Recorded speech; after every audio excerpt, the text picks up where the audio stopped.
اس کو چھوڑ دو، پھر اگلے کی طرف دیکھو، پھر اگلا ہوا، پھر چھوڑ دو، پھر آگے چلو. لہٰذا یہ سارے معاملے جو ہیں یہ پھر تواتر کے ساتھ ہوتے رہیں گے، اور یہی ہو رہا ہے. بالکل. اب عامر ضیاء صاحب آپ سے بھی یہی سوال کہ جس طریقے سے اب اسپتالوں کی ابتر صورتحال ہے، بہت بہتر طریقے سے آپ جانتے ہیں کہ سندھ کے اسپتالوں میں کیا صورتحال ہے، کس طریقے سے مریضوں کو ٹریٹ کیا جاتا ہے. ایک طرف نشوا کا معاملہ ہے، دوسری طرف عصمت جنیجو کا معاملہ ہے جسے زیادتی کا نشانہ بنایا گیا، اس کے بعد غلط انجیکشن دے دیا گیا. تو کس پر اعتبار کریں لوگ؟ جو لوگ ہائی لیول پر نہیں افورڈ کر سکتے علاج، انہیں جانا تو انہی اسپتالوں میں ہے. پیپلز پارٹی بڑے بڑے دعوے تو کرتی ہے، پنجاب پر تنقید بھی کرتی ہے، لیکن اگر وہاں پر ہم صورتحال پر نظر ڈالتے ہیں تو کوئی بہتری اتنے سالوں میں اب تک نظر نہیں آئی، اور نہ ہی اس طرح کے کیسز کو ہم نے عبرت کا نشان بنایا ان ملزمان کو آج تک.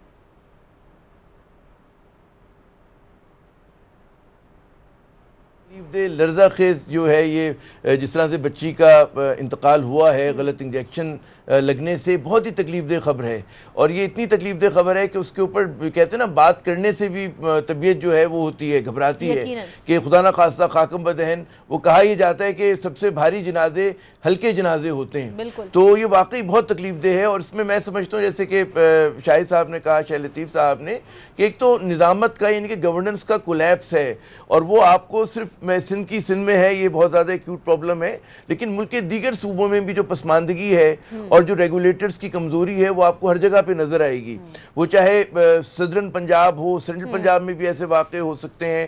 بلوچستان کی اگر آپ دیکھیں قصبہ پرسی، وہاں پر اس سے زیادہ دردناک، یہاں تو چلیں ہسپتال تھا، وہاں تو اسپتال میسر نہیں ہے.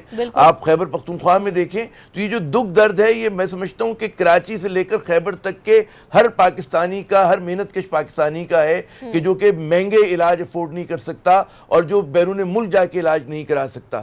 تو ایک بات تو ہمیں واضح ہونی چاہیے. دوسری بات یہ کہ کیا جائے اس کے اوپر، کس طرح سے ہم اپنی بچیوں کو، معصوم بچیوں کو اس طرح کے کہتے ہیں نا المناک جو اموات ہے اس سے بچا سکتے ہیں. دیکھیں بچایا جا سکتا ہے. وہ اب تو سائنسدان دعویٰ یہ کرتے ہیں دوسرے ملکوں میں کہ death is a technical problem.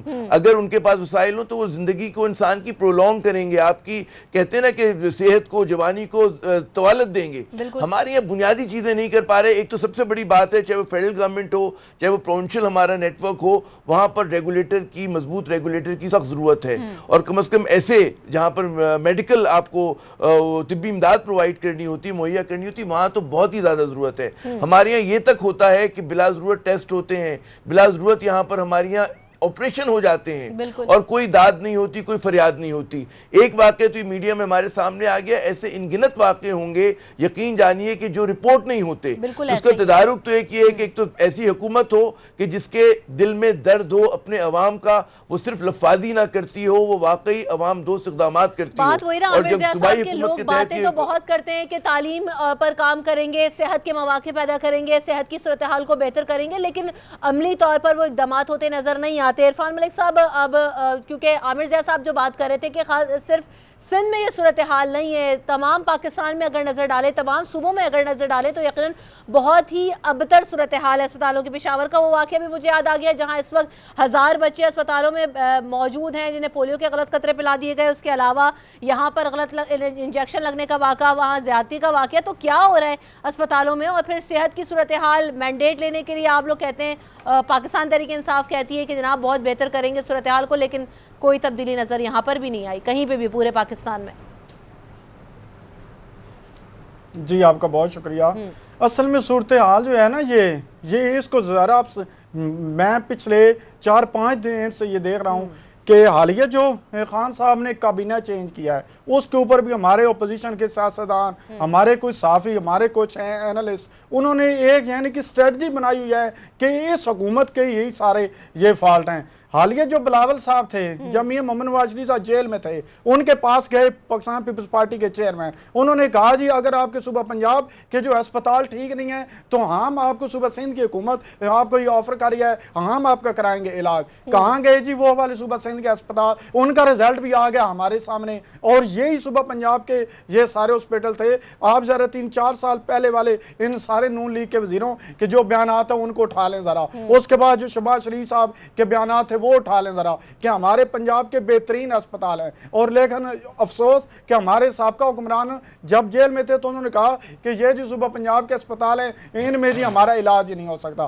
10 سال حکومتیں کی ہیں لوگوں نے صوبہ پنجاب میں بھی اور صوبہ سندھ میں بھی, اور آج بھی ہم لوگ یہی شور مچا رہے ہیں کہ نہ غریب کے پاس بہترین ہے علاج, نہ غریب کے پاس انصاف ہے. تو لہٰذا یہ جو ابھی شاید صاحب نے بات ہے نا کہ جو 18 امینڈمنٹ آئی تھی اور یہ کہہ رہے ہیں جی یہ جو صوبوں کی خود مختاری, نہیں جی یہ صوبوں کی نہیں خود مختاری, یہ 2 خاندانوں کی خود مختاری تھی. یہاں پر صوبہ پنجاب میں شریف خاندان کی تھی خود مختاری اور وہاں پر صوبہ سندھ میں زرداری خاندان کی تھی خود مختاری. عوام تو آج بھی قید ہیں, ہمارا یہی حال ہوگا. لہٰذا جو حالیہ ابھی جو یہ خان صاحب نے وزیری چینج کیا ہے, یہاں پر صرف میرا ایک پوائنٹ ہے کہ اگر تو خان صاحب نے وزیر چینج کیا ہے, نون لیگ کے وزیروں کے بیانات اٹھا لیں جو سابقہ وزیر ہیں, اس کے بعد جو پاکستان پیپلز پارٹی کے کہ خان صاحب کی حکومت فیل ہو گئی, خان صاحب کی حکومت ہی ناکام ہو گئی. آپ 2 خاندانوں کی بات کریں عرفان صاحب, لیکن بات یہ بھی ہے کہ اگر تحریک انصاف کی بات کی جائے تو ابھی میں نے پشاور کا بھی ذکر کیا, وہاں کون سی ہمیں بہتری اس وقت نظر آئی ہے, یا ہم دیکھیں کہ صحت کی صورتحال بہت بہتر ہو گئی ہو. اب حکومت کرتے ہوئے بھی پنجاب میں بھی ہم دیکھ سکتے ہیں کہ کتنے ماہ بیت چکے ہیں, صحت میں کوئی بہتری اس وقت ہمیں ہوتی نظر تو نہیں آ رہی سوائے اس وقت کے صحت کارڈ کا اجرا کر دیا گیا. جی آپ کی بات ٹھیک ہے, صرف میری بالکل تھوڑی بات رہ گئی ہے, اس کو میں ذرا ایڈ کر لوں.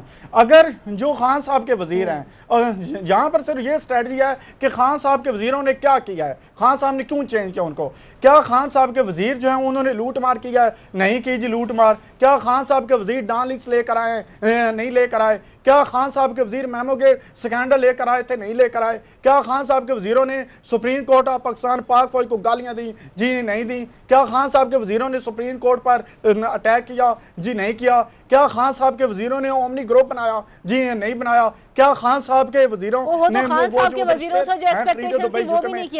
تو یہاں پر یہ بات کہ یہ جو ہے حکومتیں ہماری خواہ نواز شریف صاحب کی حکومت ہو, خواہ آصف علی زرداری صاحب کی ہو, میرا پوائنٹ سیدھا ہے کہ یہ لوگ کہتے تھے جب سپریم کورٹ نے فیصلہ میاں صاحب کے خلاف میاں صاحب نے کہا. اب رکیے گا عرفان صاحب, دیکھیں بات وہی ہے, میں اس وقت عوامی ایشوز کی بات کر رہی ہوں. مسئلہ وہی ہے نا کہ اگر وزراء کو چینج کیا بھی گیا عامر ضیاء صاحب, تو اس کے بعد کیا ہمیں بہتری اور تبدیلی کی امید رکھیں. 8 ماہ ہمیں بہتری نظر ہمیں نہیں آئی.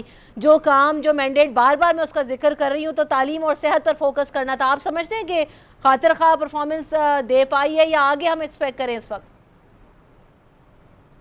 دیکھیں ہمارے ساتھ مسئلہ یہ کہ ہم شخصیات میں الجھ جاتے ہیں. اصل جو پرابلم ہے کہ جو ہمارا نظام کی کمزوریاں ہیں اس کو دور کرنے کے لیے جس کہتے ہیں صبر کی, جس محنت کی اور جس لگن کی ضرورت ہوتی ہے ہمیں نظر نہیں آتی. بے صبرا پن جو ہے وہ ہماری قوم کا بھی مزاج ہے, ہمارے میڈیا کا بھی ہے, اور ہمارے اکثر سیاستدان بھی جو ہیں وہ شارٹ کٹس دیکھ رہے ہوتے ہیں. وہ بڑے بڑے ایسے کام کرنے کی کوشش کرتے ہیں جس میں آپٹکس بڑے ہوں, جو آپ ریزی کے ساتھ آپ اداروں کو بنا رہے ہوتے ہیں وہ نہیں بن رہے ہوتے. تو ابھی تو خیر آپ یہ کہیں کہ جی تمام تر جو 70 برس کی ہماری کمزوریاں ہیں, ہم 8 ماہ میں تحریک انصاف کے اوپر اس کو وہ کریں, لیکن سمت واضح ہو جانی چاہیے تھی. اور وہ سمت جو ہے کیونکہ ہمارے ملک میں اتنی زیادہ پولیٹیکل انسٹیبلٹی ہے, اتنا زیادہ خلفشار ہے, ہماری معیشت کی حالت اتنی دگرگوں ہے, تو اس وقت جو ہے نا کہ وہ صحیح طرح سے اپنے آپ کو پوزیشننگ بھی نہیں کر پا رہی پی ٹی آئی کی حکومت کے. ایک ساتھ ہی کہتے ہیں نا, اردو کا محاورہ ہے کہ سر مڈاتے ہی اولے پڑ گئے. تو ان کو تو کوئی ہنی مون پیریڈ بھی نہیں ملا کہ آپ 2-4 مہینے پہلے اپنے آپ کو دیکھتے ہیں, اچھی پلاننگ کرتے ہیں, ڈے 1 سے آ کے ان کو مطلب ہے چھکے چوکے مارنے کی لوگ توقع کریں. اور ظاہر ہے کہ اس کے اندر غلط شاٹ بھی لگیں گے, اس میں کھلاڑی آؤٹ بھی ہوں گے, لیکن یہ اس میں مسئلہ یہ تحریک انصاف سے زیادہ بڑا مسئلہ ہے. یہ جو ہے چاروں صوبوں کا مسئلہ ہے جہاں پر الگ الگ پارٹیز کی حکومت بھی رہی ہے, جہاں پہ پچھلے 10 برس ہم نے دیکھا کہ کیا ہوا. تو ہم لوگ جو ہے کہتے ہیں نا ایشوز کے اوپر جائیں. سوال جیسے آپ کا سوال ہے کہ بچی کا جو انتقال ہوا غلط انجیکشن سے, تمہارے میڈیکل سسٹم میں ایسا کیا فلو ہے کہ جناب اس طرح کے واقعات ہوتے ہیں؟ کیوں اس طرح سے بچے جو ہیں وہ ہلاک ہو جاتے ہیں؟ کیوں لوگوں کے غلط آپریشن ہوتے ہیں؟ کیوں غلط میڈیسن دی جاتی ہے؟ میرا ایک دوست ڈاکٹر تھا اور مجھے یاد ہے کچھ سعودی عرب سے کام کر کے وہ یہاں آیا پاکستان میں کام کرنے, پھر وہ 3 مہینے میں واپس چلا گیا ملک چھوڑ کر. کہتے جی ہمیں دباؤ ہوتا ہے کہ آپ غلط ٹیسٹ پرسکرائب کریں, حتیٰ کہ آپریشن جو کہ کرمنل ہوتا ہے کہ جہاں پر آپ کو ضرورت نہیں وہ بھی ہوتا ہے. تو ہماری جو میڈیکل پروفیشن کی اخلاقیات ہیں, حکومت کو یقیناً تنقید کریں, ریگولیٹرز کو بھی کریں, لیکن پھر جو ہمارے اپنے پروفیشنلز ہیں کہ جب ایک مریض جاتا ہے کسی ڈاکٹر کے پاس تو اس کو مسیحا سمجھ کے جاتا ہے, یہ توقع کرتا ہے کہ اس سے وہ اچھا ٹویٹ کرے گا، اس کے علاوہ میں کچھ سوچ بات نہیں وہی سکتا آگے نا اپنے عامر ڈاکٹر ضیاء کے صاحب کہ حوالے ہم سے جو نا۔ ایکسپیکٹ کرتے ہیں جی۔ کہ پارلیمنٹ پر عوامی مسائل بھی ایڈریس ہو، تعلیم سے متعلق بات ہو، صحت سے متعلق بات ہو، مہنگائی سے متعلق بات ہو، وہ بات تو بہت دور پرے رہ جاتی ہے، ایک دوسرے کے الزامات، کرپشن، اور یہی ہم صرف صدائیں سن رہے ہیں۔ بہرحال عوامی ایشوز بھی ڈسکشن ہونے چاہیے، تبھی شاید یہ مسئلے حل ہو سکیں گے۔ مجھے یہاں پر بریک لینا ہے، بریک کے بعد جب واپس آئیں گے تو بڑی امپورٹنٹ ملاقات ہوئی ہے پاکستان اور ایران سے متعلق، وزیر اعظم صاحب کا اسٹیٹمنٹ بھی نظر آیا، دہشت گردی کا اہم مسئلہ ہے جس پر مل کر بیٹھ کر اس مسئلے کو حل کرنا ہوگا، اس پر بات کریں گے آفٹر دس بریک، ہمارے ساتھ رہیے۔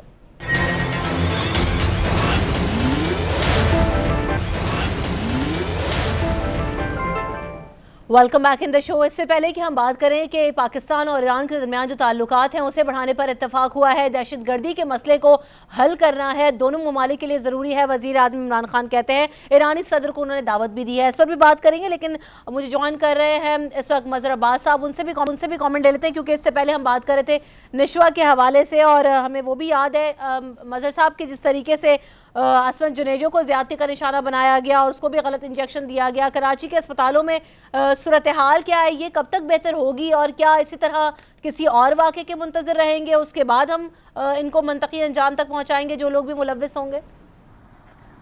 شکریہ۔ دیکھیے مسئلہ ہمارے یہاں یہ ہے کہ ہر محلے میں ہم نے اسکولز کھولے ہوئے ہیں، کالجز کھولے ہوئے ہیں، ہاسپٹلس کھولے ہوئے ہیں، جن کی رجسٹریشن، کسی کی رجسٹریشن ہے، کسی کی نہیں ہے، اسی طرح کا وہاں اسٹاف بھی ہوتا ہے، اور اس کا کوئی چیک اینڈ بیلنس نہیں ہے۔ تو ایڈمنسٹریٹولی جب تک آپ ان چیزوں کو بہتر نہیں کریں گے، اس طرح کے واقعات ہوتے رہیں گے۔ جب تک آپ اس طریقے سے ہاسپٹلس کو کھولنے کی اجازت دیں گے، اس طریقے سے جعلی ڈاکٹرز اور جعلی ہاسپٹلز کام کریں گے۔ لیکن مظہر صاحب یہ ایک تو گورنمنٹ کا ہسپتال ہے جہاں یہ عصمت جنیجو کا واقعہ ہوا، دوسرا خاصا بڑا نجی اسپتال ہے جہاں پر یہ واقعہ ہوا ہے، خاصے لوگ وہاں پر آپریٹ کرتے ہیں اور کافی عرصے سے کوئی چھوٹے کلینک میں۔ جی، اس کی سب سے پہلے تو اس چیز کی تفتیش ہونی چاہیے نا کہ یہ ہاسپٹلز رجسٹرڈ تھے یا نہیں تھے، پھر کون سا ڈاکٹر اس کو لک آفٹر کر رہا تھا، کون سا اسٹاف اس وقت پوسٹڈ تھا، کس نے انجیکشن لگایا، اور کس طریقے سے بے شمار واقعات ہوتے رہتے ہیں، بہت سے رپورٹ ہوتے ہیں، بہت سے نہیں رپورٹ ہوتے ہیں۔ تو جب تک ان چیزوں کو آپ بہتر نہیں کریں گے گورنمنٹ کی سطح پہ، وہ کوئی ایک گورنمنٹ اس کی ذمہ دار نہیں ہوگی۔ ہم آج ایک واقعہ ہو گیا ہے، آج پیپلز پارٹی کی گورنمنٹ ہے، ادھر تحریک انصاف کی گورنمنٹ ہے، اس کو ہم صرف اس طریقے سے نہیں دیکھیں گے۔ ایک بالکل آپ کے یہاں اس طرح بے شمار واقعات ہوتے رہے ہیں۔ ابھی آپ دیکھیں، ہم یہ جو پولیو والا واقعہ ہوا ہے خیبر پختونخوا میں، اس کو پراپرلی انویسٹیگیٹ کرنا چاہیے، کیونکہ ہم ایک دن واقعہ ہوتا ہے، ایک دن اس پہ ہم بحث کرتے ہیں، اس کے بعد چیز ختم ہو جاتی ہے۔ لیکن یہ بہت ہی آرگنائز طریقے سے چیزیں ہوتی ہیں، اور ان چیزوں کو سب سے پہلے بہت ڈیپ روٹڈلی جا کے دیکھنا چاہیے، اور اگر وہ ہاسپٹل انوالوڈ پایا جائے اور وہاں اس طرح کی ایک ہسٹری ہو تو پھر بات وہی ہے مظہر صاحب کہ کوئی اور سخت ایکشن ہوگا تبھی اس طرح کے واقعات رکیں گے۔ ویری کوئکلی آپ سے اس پر بھی کامنٹ لینا چاہوں گی کہ ہم نے دیکھا کہ کراچی کے جرائم میں کمی ہوئی ہے، کراچی پر آپ خاصی کڑی نظر رکھتے ہیں، اب بہتری آئی ہے، 6 سے 17ویں نمبر پر ہے، جہاں اتنی سیڈ نیوز ہے وہاں پر ایک اچھی خبر بھی ہے۔ دیکھیے کراچی میں ٹیررزم میں تو ضرور کمی آئی ہے، لیکن میں نہیں سمجھتا کہ اسٹریٹ کرائمز میں کمی ہے یہ، کیونکہ اسٹریٹ کرائمز سے ہمارے پاس ڈیٹا ہی نہیں ہے صحیح معنوں میں۔ ہمارے یہاں زیادہ تر جو موبائل سنیچنگ کے آفنسز ہوتے ہیں وہ ہمارے یہاں رپورٹڈ ہی نہیں ہوتے، وہ پولیس سے اسٹیٹ خود اپنا کیس بنا دیتی ہے۔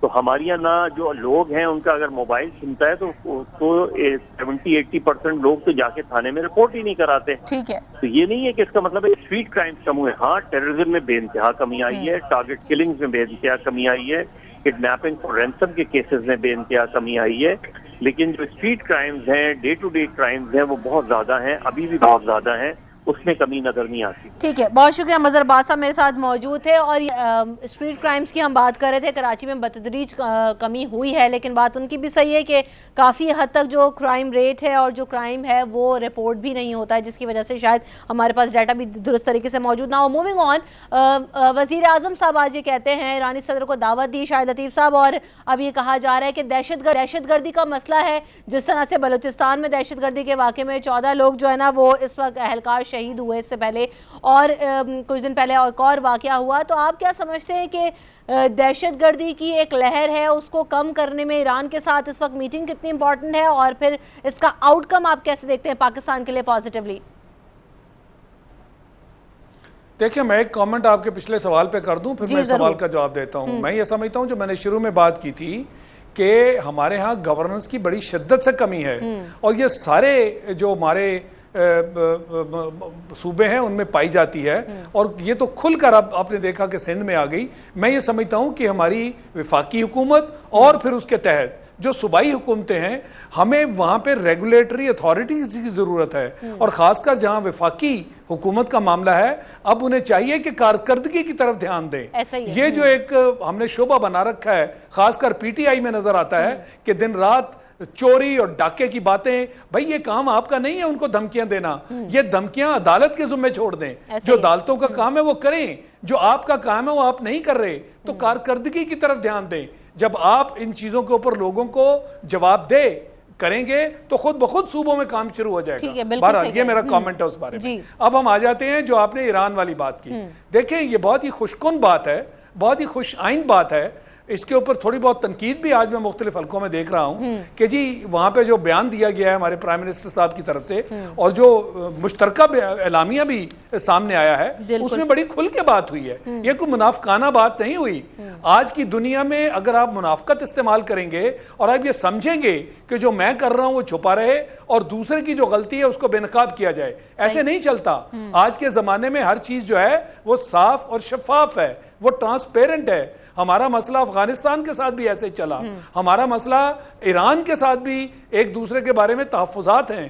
جب تک سارے ہم ممالک جو ہمارے ہمسائے ہیں، مسلمان ممالک ہیں، ہمیں توقعات ہے کہ ان کے ساتھ ہمارے مراسم اچھے ہوں، کیونکہ ان کے ذریعے پاکستان میں جو کاروائیاں کروائی جاتی ہیں وہ ہم برداشت نہیں کر سکتے۔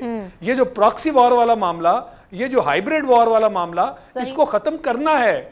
اس لیے میں یہ سمجھتا ہوں کہ جو کھل کر بات ہوئی اور اس چیز کا اعادہ کیا گیا کہ کسی بھی ملک کی دونوں ممالک میں سے جو سرزمین ہے وہ اپنے ہمسائے ملک کے لیے غلط طریقے سے استعمال نہیں ہونی چاہیے، اور اس سلسلے میں پھر یہ بھی بات کی گئی کہ ہماری مشترکہ کمیٹیاں بنیں، اور ہمارے پرائم منسٹر جو ہیں انہوں نے یہ باقاعدہ تجویز پیش کی جو کہ مان لی گئی کہ ہمارے جو انٹیلیجنس کے اور سیکیورٹی کے ادارے اور ان کے جو ہیڈز ہیں وہ آپس میں ملیں، ان کی کمیونیکیشن ہو، وہ 1 to 1 بات کریں، اور مشترکہ طریقے سے جو سرحد ہے اس کی نگرانی کی جائے۔ میں سمجھتا ہوں کہ یہ وہ طریقہ ہے آگے چلنے کا، بالکل، اور پھر ہم مانیں کہ ہاں ہماری سرزمین پہ جند اللہ جیسے اور وہ جیش عدل جیسی اس طرح کی آرگنائزیشنز نے کام کیا، پھر ادھر سے بھی بلوچ جو ٹیررسٹ آرگنائزیشنز ہیں ان کے ہمارے پاس ثبوت ہیں۔ ہم اس بات کو مانیں کہ یہ غلطیاں ہوئی ہیں، ان کو درست کیا جائے تاکہ دونوں ملکوں میں امن اور سلامتی قائم ہو سکے۔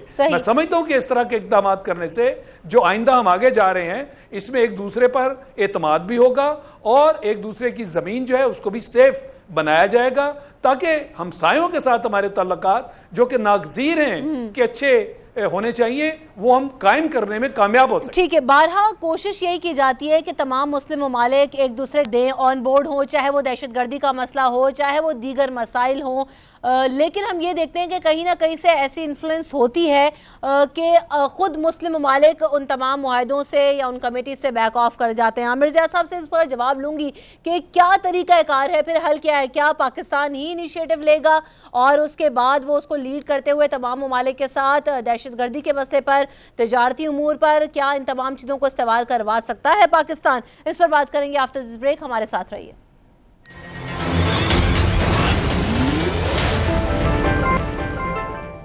ویلکم بیک ان دا شو۔ جانے سے پہلے ہم بات کر رہے تھے پاکستان اور ایران کے درمیان دہشت گردی کے مسئلے پر قابو پانا ہے اور دونوں ممالک اس کو مل کر حل کر سکتے ہیں۔ عامر زیاد صاحب، اور بات یہ بھی ہو رہی تھی کہ امت مسلمہ کو اکٹھا کرنے کی بات ہوتی ہے دہشت گردی کے مسئلے پر، تجارتی امور پر، لیکن ہم یہی دیکھتے ہیں کہ کسی طریقے سے سب ایک فورم پہ اکٹھا ہوتے بھی ہیں لیکن بیک آف کر جاتے ہیں۔ کیا پاکستان اس کو لیڈ کر سکتا ہے؟ اور اس وقت پاکستان اور ایران کے درمیان جو تعلقات بڑھ رہے ہیں، دہشت گردی کے مسئلے پر قابو پانا ہے، کیسے دیکھ رہے ہیں آپ اس ملاقات کو اس وقت؟ دیکھیں دو سوالات ہیں آپ کے. پہلے کہ پاکستان کیا رہنمائی کر سکتا ہے, رہبری کر سکتا ہے اسلامی دنیا کی؟ جی. اچھا, یہ اسی وقت ممکن ہے کہ جب پاکستان کی اپنی معیشت جو ہے مضبوط بنیادوں پر استوار ہو. جب تک ہم اندرونی طور پر مستحکم نہیں ہوں گے, معاشی طور پہ خود مختار نہیں ہوں گے, اس وقت تک ہم جو ہیں وہ اہم کردار نہیں ادا کر سکتے جو ہماری قوم چاہتی ہے اس ملک سے. تو میرے خیال میں ایک ایسا ملک جو امداد کے لیے کبھی کہیں جاتا ہو کبھی کہیں جاتا ہو, جو قرضوں کے بوجھ تلے دبا ہوا ہو, وہ بہت ہی کمپرومائز ڈیسیشن لے سکتا ہے, پہلی بات. اچھا, دوسری بات اب آئے ایران پاکستان تعلقات کی طرف. یہ بڑا یہ جو عمران خان صاحب کا دورہ ہے بڑا ایک مثبت پیش رفت ہے. ایک بات ہمیں سمجھنی چاہیے کہ پاکستان اور ایران کے درمیان جو غلط فہمیاں, کشیدگی یا تناؤ اگر ہوا بھی ہے تب بھی وہ بڑا کورٹ رہا ہے, یعنی کہ اس کا اظہار بہت زیادہ نہیں ہوا. وہ اندرون خانہ ہمیں لگتا ہے کہ چپکلش رہی. جو ہماری پبلک پوزیشن ہوتی ہے ایران کی بھی اور پاکستان کی بھی ہر دور میں یہ رہتی ہے کہ ہم برادر اسلامی ممالک ہیں اور ہمارے ثقافتی, تہذیبی, تاریخی رشتے صدیوں پرانے ہیں. تو یہ ایک مثبت بات ہے. دوسرا ہمیں سمجھنا چاہیے پاکستان اور ایران کے درمیان کوئی بہت بڑا تنازع نہیں ہے. تیسری بات یہ کہ جو الزام لگتا ہے کہ جی پاکستان کی سرزمین استعمال ہو رہی ہے, تو وہ پاکستان کی ریاستی پالیسی کا حصہ نہیں ہے. ہمارا وہ جو بارڈر ان کے ساتھ لگتا ہے وہ اتنا انمینڈ ہے, اتنا پورس ہے اور اتنا کہتے ہیں نا کہ اس کے اوپر آفیشیل کنٹرول بہت سارے علاقوں پہ نہیں ہے جو پاکستان اپنی رٹ اب قائم کر رہا ہے. جیسے اس نے ہمارے قبائلی علاقوں میں کی, نارتھ کے اندر افغانستان کے ساتھ بارڈر میں, اب وہ وہاں پر بھی کر رہے. تو پاکستان کی کبھی بھی اسٹیٹ پالیسی نہیں رہی کہ ایران کو کسی طرح سے ڈیسٹیبلائز کیا جائے. پاکستان کو دو شکایات ہیں جو ہماری اگر ہم بات کریں کہ ایران کی سرزمین کو بھارت جو ہے ایز اے جمپنگ بورڈ استعمال نہ کرے ہمارے خلاف. ایک برادر اسلامی ملک کے ایک بڑی چھوٹی سی ننھی سی خواہش ہے جو میرے خیال میں ہمارے ایرانی بھائی پورے کریں گے جب ان کی بات سمجھ میں آ جائے گی. ان کی بھی پالیسی نہیں ہوگی, ہو سکتا ہے کہ اس طرح سے جو ہو استعمال ہو رہا ہو. تو یہ پاکستان کا. دوسرا, پاکستان چاہتے ہیں کہ نیوٹریلٹی رہے, کہ جب انڈیا کے ساتھ ہمارا چپکلش ہوتی ہے سفارتی محاذ پر یا کبھی سرحدوں پہ وہ, تو اس میں ایران کی ایک نیوٹرل پوزیشن رہے جو ایک زمانے میں ہوا کرتی تھی. تو میرے خیال میں یہ بھی کوئی بہت بڑا ایسا ڈیمانڈ نہیں ہے. تیسرا, یہ جو اس کی جو نیا پورٹ بنا ہے بھارت کی امداد سے, اس کو پاکستان کے خلاف استعمال نہ کیا جائے. مگر یہ اتنے بڑے ایشوز نہیں ہیں کہ جو پاکستان اور ایران جو ہے مل کر حل نہیں کر سکتے. ہمیں کرنے چاہیے. اس کے ساتھ ساتھ پاکستان کو ایک بڑا بیلنسنگ ایکٹ کرنا ہے کہ جو ہمارے مڈل ایسٹ کے ممالک سے, سعودی عرب سے, یونائٹڈ عرب امارات سے ہمارے جو تعلقات ہیں اور دیگر ممالک سے, ان کو بھی توازن کے ساتھ لے کے چلنا ہے. یعنی کہ ہمیں یہ نہیں کرنا کہ ہمیں ظاہر ہے کہ سعودی عرب ہمیں بہت عزیز ہے, یو اے ای ہمیں بہت عزیز ہے, لیکن اس کے ساتھ ساتھ ہمیں ان کی جو ایک آپس کی چپکلش ہے اس سے دور بھی رہنا ہے, اور اگر اس میں ہم کوئی مثبت کردار ادا کر سکیں بشرطے کہ ہم اس قابل ہوئے تو ضرور کرنا چاہیے. بالکل. عرفان ملک صاحب, آپ کیا سمجھتے ہیں کہ اس وقت جو صورتحال ہے اور خاصے تعلقات بہتر ہوئے بھی ہیں, چاہے وہ متحدہ عرب امارات کی بات ہو, ان کے شیخ نے بھی پاکستان کا دورہ کیا, سعودی عرب کی بھی بات کی جائے تو خاصے بہتر تعلقات ہیں. ایران کے ساتھ اب اسٹیبلٹی اور بہتری آپ کو ہوتی نظر آتی ہے, جس طرح سے عامر صاحب بھی کہہ رہے ہیں کہ یقیناً آگے آ کے بہتری ہوگی بھی, اور کچھ پوائنٹس ہیں جن پر اس وقت عمل درآمد ہونے کی ضرورت ہے, جو کہ دونوں ہی کر سکتے ہیں, پاکستان بھی اور ایران بھی. جی, ایک سوال ہے کہ 1960 میں پاکستان میں بھی آمریت, ایران میں بھی آمریت.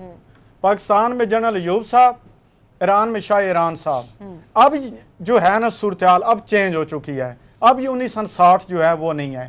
اب یہاں پر بھی جمہوریت ہے, ایران میں بھی جمہوریت ہے, عوام نے ان کو بھی ووٹ دیے ہیں اور وہ انتخابات جیت کرائے ہیں, اور یہاں پر بھی عوام نے عمران خان صاحب کو ووٹ دیے اور وہ انتخاب جیت کرائے ہیں. پہلے دو جو تھے لوگ وہ جناب ان کے فیصلے ہوتے تھے. یہاں پر پاکستان میں جنرل ایوب صاحب کے فیصلے ہوتے تھے, وہاں پر شاہ ایران کے ہوتے تھے. اس کے بعد کیا ہوگا, 6 سال تک ہماری کامیاب فرینڈشپ رہی. 65 کی جو جنگ تھی اس میں انہوں نے ہماری فل سپورٹ کی, لیکن اس کے بعد اچانک کیا ہوگا, جب دوبارہ شاہ ایران میں وہ جب لگایا تھا مارشل لا, خون خرابے شروع ہو گئے, اور اس کے بعد ایسے خون خرابے ہوئے کہ جب ایرانی انقلاب آیا تو اس میں 20 لاکھ جو افراد تھے وہ آگے تھے روڈ پر. شاہ ایران بھاگ گئے امریکہ, اس کے بعد آیت اللہ خمینی صاحب واپس آ گئے. اس کے بعد یہ ان کا جمہوری نظام یا جو اسلامی نظام یہ سٹارٹ ہوا. یہاں پر ایک اس ٹائم پہ ایک مین حادثہ ہوا تھا جس میں ہمارے پاکستان اور ایران کے جو لنکس تھے وہ ٹوٹ گئے. وہ کیا ہوا تھا کہ جب ایران میں انقلاب آیا اس کے 1 سال بعد روس نے افغانستان پر کر دیا اٹیک. اس ٹائم پہ 2 گروپ ہو گئے, ایک ہمارا پاکستان, سعودی عرب, امریکہ, دوسری سائیڈ پر روس, ایران